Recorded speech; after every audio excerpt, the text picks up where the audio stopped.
Bismillahirrahmanirrahim. Assalamualaikum warahmatullahi wabarakatuh. Asyhadu an la ilaha illallah, asyhadu anna Muhammadar Rasulullah. Allahumma sholli ala sayyidina Muhammad wa ala ali sayyidina Muhammad kama sholaita ala sayyidina Ibrahim wa ala ali sayyidina Ibrahim fil alamin innaka Hamidum Majid. Jadi mampir ngombe kali ini, lihat ya, mampir ngombenya itu lihat ini ya, edisinya 1209. Ada tiga video aku buat secara tersendiri supaya mudah dipahami. 2 Islam sudah aku beri tanggapan sekarang dari teman kita yang Kristen ya. Ini kita ucapkan terima kasih untuk saudara kita ini, Pak dosen ini ya, Pak AG, ada di Sumatera belahan utara sana ya. Bentar. Sumatera belahan utara sana ya.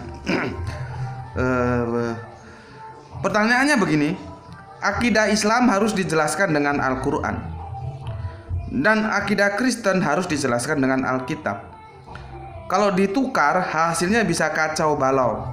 Salam sehat selalu. Oke, setuju saya. Nah, kalau ini kan enak, Pak dosennya ini ditulis lengkap gitu loh.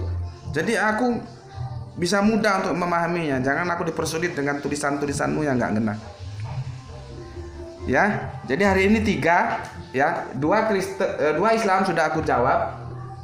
Ini yang saudara kita yang Kristen ya. Mampir ngombe edisi 1209-2021. Ini kita judul apa ya? Aku kasih judul gini aja lah. Kebenaran akal ya. Kebenaran akal ya. Kebenaran akal. Kebenaran akal ya. Jadi gini, Pak dosen yang ganteng, semoga sehat selalu bersama keluarga dan menikmati akhir pekan ya, yang semoga itu juga membahagiakan. Ini dosen kita ini memang menunjukkan kelasnya ya, selalu santun ya, selalu dewasa. Jadi dewasa itu bukan umurnya tua kelakuannya anak-anak juga ada. Dewasa itu dalam arti siap untuk berbeda pendapat dengan elegan ya, dengan argumentatif. Kalau misalkan ketemu ya alhamdulillah, tidak ketemu ya tidak masalah, saling menghormati. Dan itu sudah diajarkan kepada kita oleh Kang Mas AG ini ya, yang beliau MTH, nggak tahu kapan jadi doktor ini ya. Semoga segera bisa mencapai doktor, ini masih master teologi ya.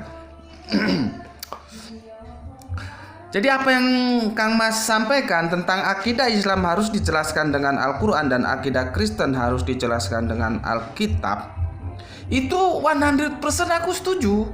Ya memang harus begitu. Harus begitu ya. Kalau nggak begitu nggak bisa ya. Kalau ditukar hasilnya bisa kacau balau. Bukan kacau balau, bubar ya. Makanya aku kan sudah bilang gini, Pak dosen ya, aku ini punya rumah nih ya, terus nanti di sana tetangga juga punya rumah. Ketika kami mau mendiskusikan rumah mana yang kira-kira memenuhi standar kesehatan, itu kami nggak bisa tetap berdiri dalam rumah kami masing-masing.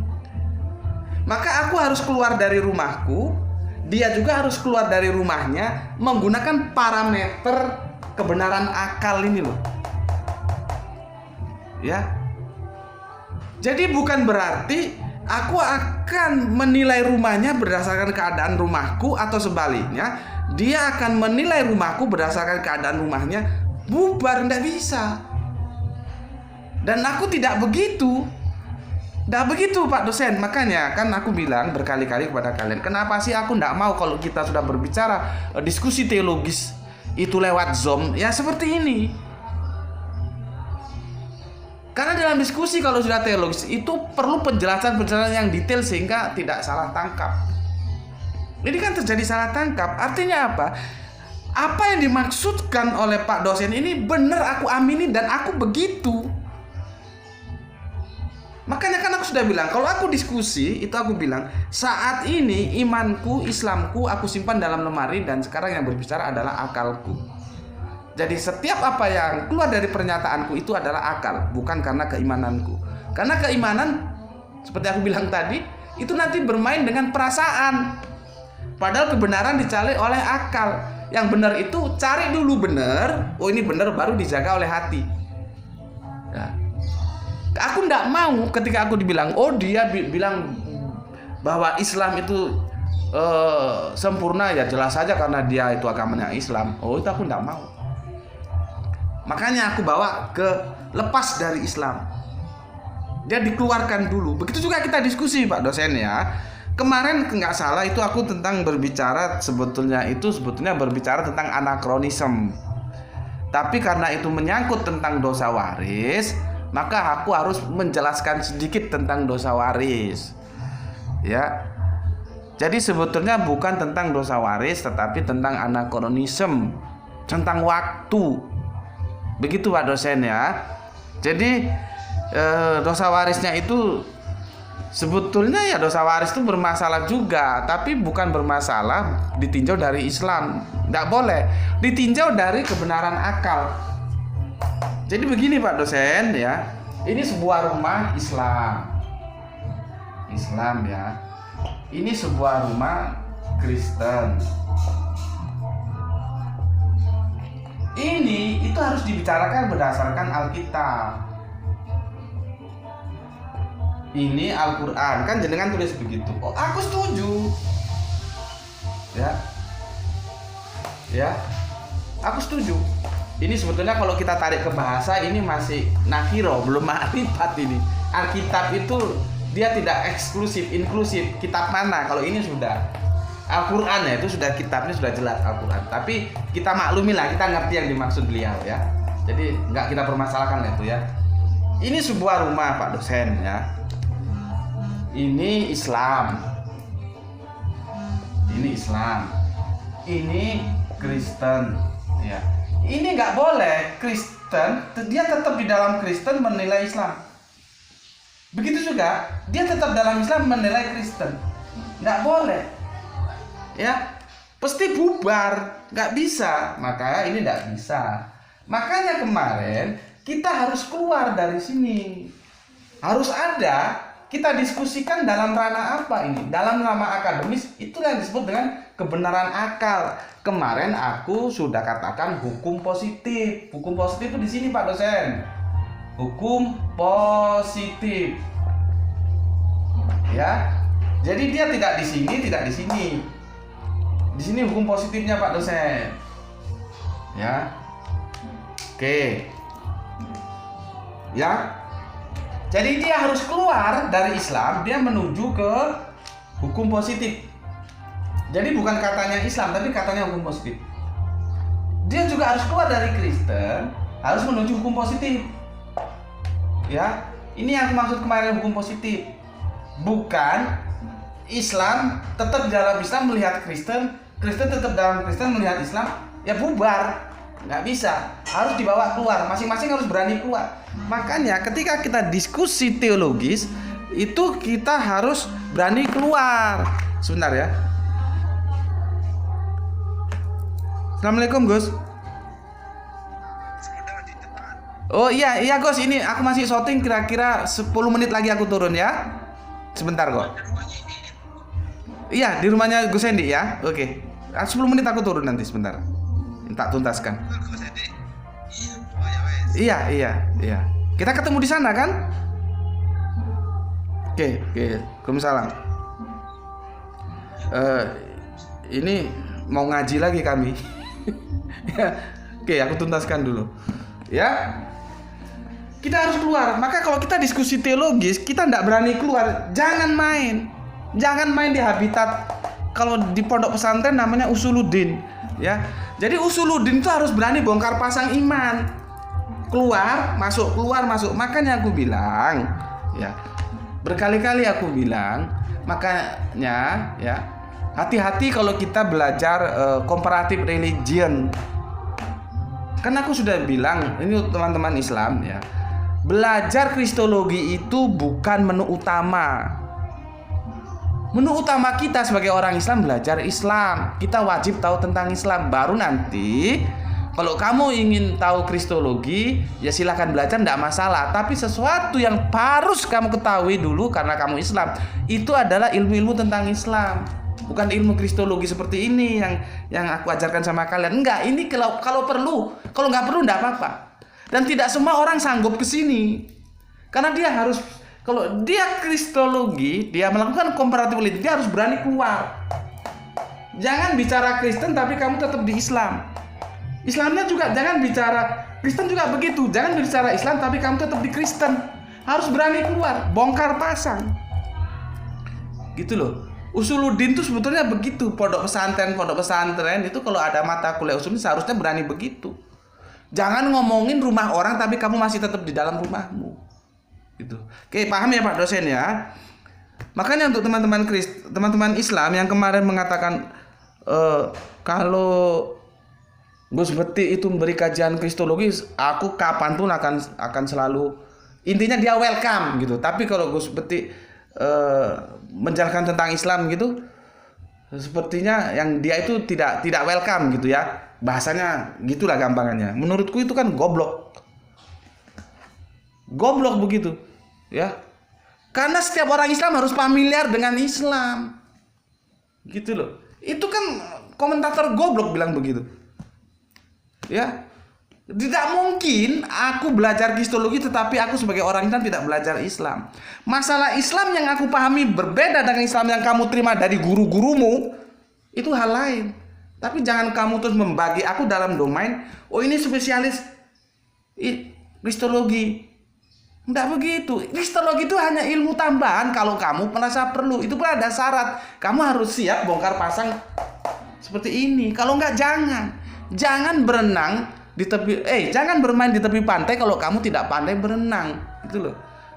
Jadi kristologi itu sebetulnya kalau diperlukan. Kalau enggak usah. Belajar Islam kamu yang benar. Gitu loh.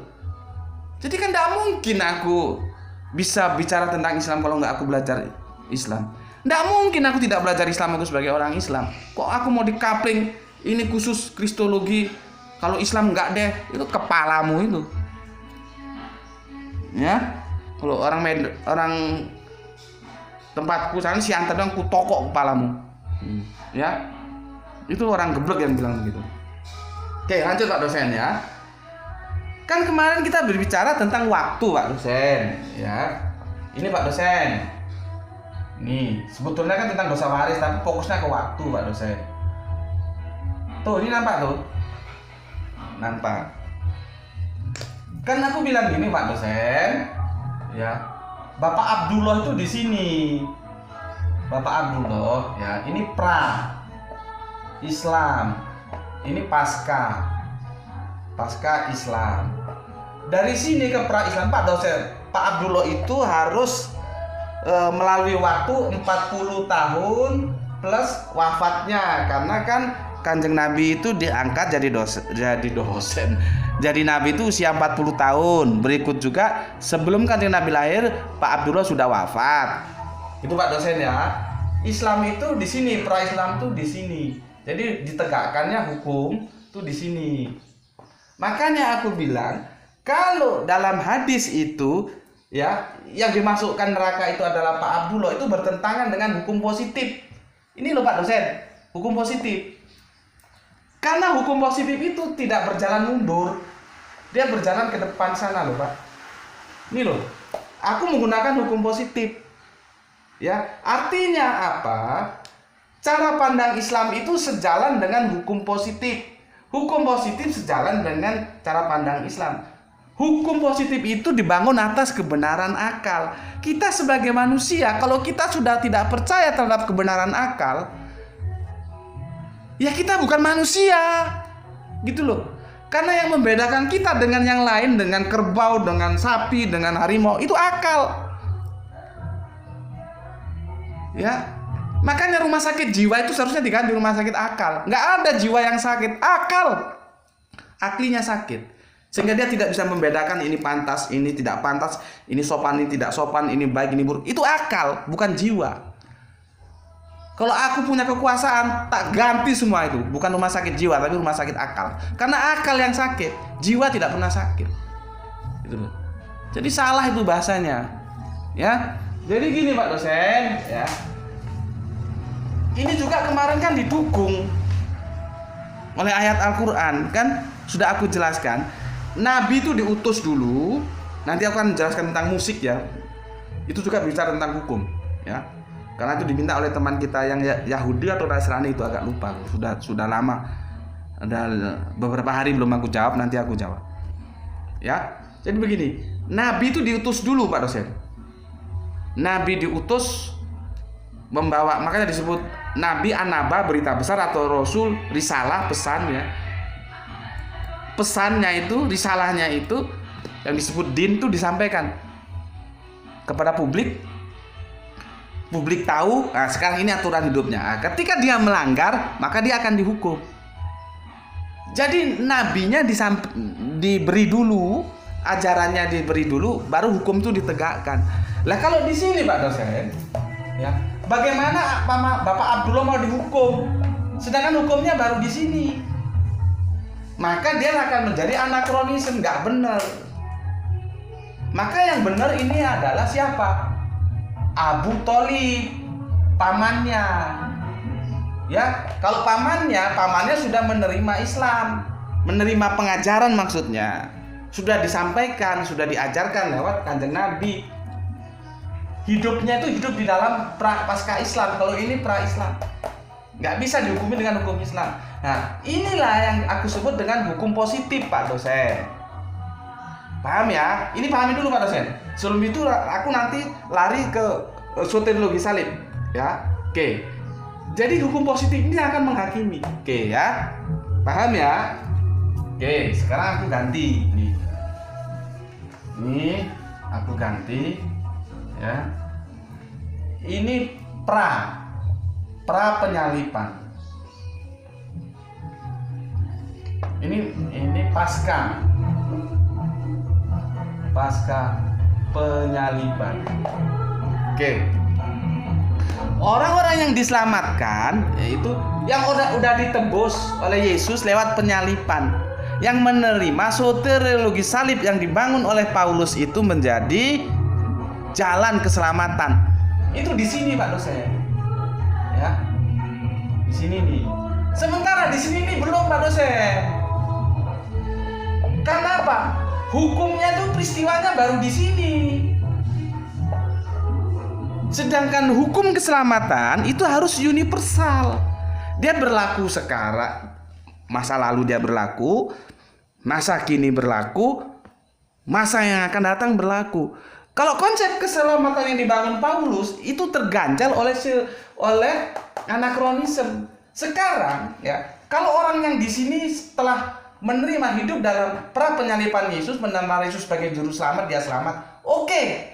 Pertanyaanku, bagaimana yang di sini? Ini kan manusia juga ini. Dia mau dihukumi dengan hukum ini? Tidak bisa. Nah ini kita bawa ke hukum positif. Ini dibawa ke hukum positif tentang soteriologi salib. Ya. Maka nampak nggak benernya, karena hukum positif itu dia nggak mundur, nggak surut, dia ke depan, nggak bisa mundur. Begitu juga ini aku bawa ke hukum positif. Jadi kemarin itu aku menolak soteriologi salib berdasarkan hukum positif. Aku menerima Islam berdasarkan hukum positif. Bukan soteriologi salib aku bidik dengan Islam. Bukan gitu Pak dosen ya. Nah sekarang hukum positif itu kembali lagi aku jelaskan perwakilan dari kerangka berpikir kita Pak dosen. Ya, makanya satu kali lagi aku ulangi. Berapa jam, Le? Berapa? 20. Ya. Makanya Pak dosen ya, kan berulang kali aku bilang. Mungkin Pak dosen bisa lihat bagaimana aku menjelaskan tentang rasionalitas itu ya. Tentang akal. Akal itu memegang peranan. Ya, memegang peranan. Makanya untuk teman-teman Islam itu juga jangan alergi sama akal. Kok bilang agama itu bukan akal? Soal agama bukan akal itu juga, ya memang agama bukan akal, tapi untuk beragama itu perlu akal. Dan orang yang takwa, kalau kamu baca Al-Quran itu diwajibkan kepada orang-orang yang berakal. Kalau akalnya rusak, dia tidak diwajibkan. Gitu loh. Jadi akal itu memegang peranan dalam kehidupan kita. Kalau kita bawa ke bahasa bulenya, rasio. Rasio itu pembanding, rasionalitas, kemampuan membandingkan. Ini jalan lurus, ini jalan bengkok. Itu rasio. Gak bisa kita beragama nggak pakai akal, tuh mau pakai dengkul lah, Pak. Makanya hadisnya kan jelas, tidak ada agama bagi orang yang tidak berakal. Jelas. Karena beragama itu perlu akal, tapi jangan mengakali agama. Gitu. Kembali Pak dosen ya.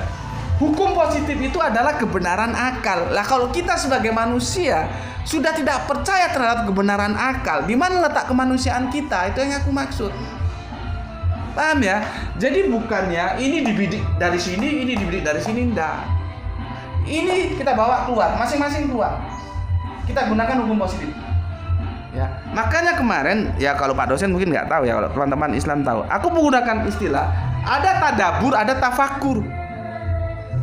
Ya, ketika kita masuk dalam hukum positif, ya, ini dia tafakur. Ya, kalau kita masuk dalam Islam berarti kita ke Al-Quran, ini tadabur. Nah, tafakur dan tadabur itu harus sama, harus sesuai. Kalau bertolak belakang berarti bukan, berarti salah. Gitu loh. Nah, ternyata benar. Di sini juga hukum itu positif. Di sini juga hukum itu positif. Di kebenaran akal ini. Di sini apa? Nggak boleh surut. Di sini juga nggak boleh surut. Klop dia. Artinya Islam, makanya judulnya kemarin kan apa nih judulnya kemarin? Persesuaian Islam terhadap hukum positif. Judulnya kan begitu. Ini sesuai.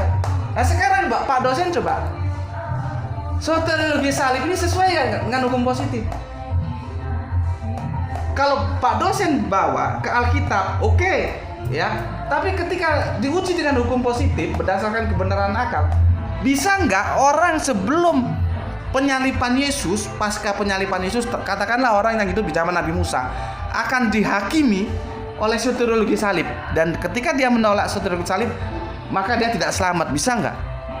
Coba, kan nggak bisa Pak dosen. Itulah yang aku bilang cacat. Soteriologi salib ini cacat karena ini bikinan manusia. Allah tuh tidak menurunkan soteriologi salib. Ini Paulus yang bangun. Tetapi berulang kali aku ingatkan, ya, kalau kita bawa dalam tataran iman, aku hormati. Ketika teman-teman Kristen menggunakan soteriologi salib sebagai dasar akidah mereka, monggo silakan. Sebagai itu keimanan, aku hormati Pak dosen. Tapi kan aku sekarang membawanya ke dalam ranah akademik, maka dia boleh dikritisi. Maka aku katakan ini cacat. Dia tidak universal. Dia hanya berbicara di sini Pak dosen. Dia tidak bisa berbicara di sini. Padahal di sini ada manusia juga. Bagaimana nasibnya ini? Dan ini bukan satu dua manusia, banyak manusia. Nggak bisa dihukum pakai hukum bikinan Paulus ini. Itulah buktinya bahwa hukuman manusia yang dirancang manusia mesti ada kelemahannya. Contohnya ini. Maka kan aku memberikan alternatif. Lalu kalau soteriologi salib ditolak, apa yang harus dilakukan? Soteriologi logos. Keselamatan dibangun atas firman. Firmannya siapa? Firmannya Yesus. Yesus ngomong apa? Yaitu sampean ikuti. Gitu. Sesuatu yang aku ingatkan, Yesus itu mengatakan ketika dia ditanya, kembali dan kembali lagi ke situ, nggak bosan-bosannya aku jelaskan, karena nanti itu menjadi fundamental dasar dari kehidupan kita. Apa? Tauhid. Apa kata Yesus? Sema o Israelu Yahweh Elohinu Yahweh Echad. Dengarlah wahai orang Israel, Tuhan Allah kita, Tuhan itu tunggal. Yesus tidak pernah mengatakan Tuhan itu tritunggal. Nah, supaya Anda selamat, kembalilah. Aku kan gak ngajak Pak dosen ke dalam Islam. Tapi kalau Pak dosen setelah mengikuti kajianku terus masuk Islam, ya alhamdulillah. Tapi tidak begitu aku. Minimal aku mengajak dulu Pak dosen taat terhadap Alkitab. Alkitab itu teksnya bilang tunggal, bukan tritunggal. Terus bagaimana Pak dosen mau selamat kalau Yesus bilang tunggal, Pak dosen tritunggal? Yesus bilang tunggal itu adalah firman, sementara tritunggal itu kan omongannya Tertulian. Nah Pak dosen akan ikut Yesus apa ikut Tertulian? Di sana masalahnya Pak dosen ya. Makanya kembali lagi, kita tidak bisa menyepelekan kebenaran akal. Sebagai manusia, kita harus percaya terhadap kebenaran akal. Karena kalau kita sudah tidak percaya terhadap kebenaran akal, maka hilanglah kemanusiaan kita. Dan dalam konteks ini, kebenaran akal itu diwakili oleh hukum positif. Karena kita berbicara tentang tempus delicti, waktu dan waktu yang kita bicarakan.